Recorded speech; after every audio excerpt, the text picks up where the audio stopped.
এখন বিদ্যুৎ বিভাগ থেকে ফোন করে বলা হলো যে লোডশেডিং আমরা কভার করতে পারছি না, মাননীয় এমপি আপনি যদি সদয় সম্মতি হন তাহলে ডাক বাংলায় অবস্থান করেন, ওখানে আমরা বিদ্যুৎ দিয়ে রাখবো। আমি বললাম যে আমার এলাকার লোকজন ছেড়ে, পরিবার ছেড়ে কি আমি ডাক বাংলায় অবস্থান করাটা বাস্তবসম্মত হবে? বলছে এছাড়া আর কিছু উপায় নেই। আমি মাননীয় বিদ্যুৎ মন্ত্রীর দৃষ্টি আকর্ষণ করছি এই কারণে যে প্রথম হচ্ছে এলাকাতে যখন গিয়েছিলাম, এলাকায় বিদ্যুতের পোস্টে যখন এলাকাবাসী বলল যে আমরা তো পাচ্ছি না, আপনার ইউনিয়নেও নেই, তো আমাকে তখন বিদ্যুৎ বিভাগ থেকে ফোন করে বলা হলো যে লোডশেডিং আমরা কভার করতে পারছি না, মাননীয় এমপি আপনি যদি সদয় সম্মতি হন তাহলে ডাক বাংলায় অবস্থান করেন, ওখানে আমরা বিদ্যুৎ দিয়ে রাখবো।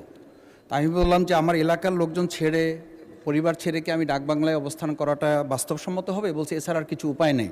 তা আমি বলছি যে এই লোডশেডিংয়ের পাশাপাশি আর একটা মরার উপরে খাড়ারগা আছে মাননীয় স্পিকার, সেটা হচ্ছে যে ব্যাপক পরিমাণে ট্রান্সফরমারগুলো আমাদের এলাকাতে যখন চুরি হয়, তো চুরি হওয়ার পরে পল্লী বিদ্যুৎ থেকে বলা হয়, বিদ্যুৎ থেকে জানানো হয় যে আপনারা এলাকা থেকে চাঁদা তুলে বা আপনারা গ্রাহকরা মিলে 50% টাকা এখানে ক্যাশ করেন, তারপরে আপনাদেরকে আমরা একটা ট্রান্সফার দেবো। এই ট্রান্সফার পাওয়ার জন্য প্রায় 2 মাস 2.5 মাস পর্যন্ত চলে যায়, বা ট্রান্সফরমার সেখানে যতক্ষণ পর্যন্ত গ্রাহকরা টাকা দিয়ে ওটা সংগ্রহ না করেন ততক্ষণ পর্যন্ত সেখানে আর বিদ্যুৎ কাভার করে না।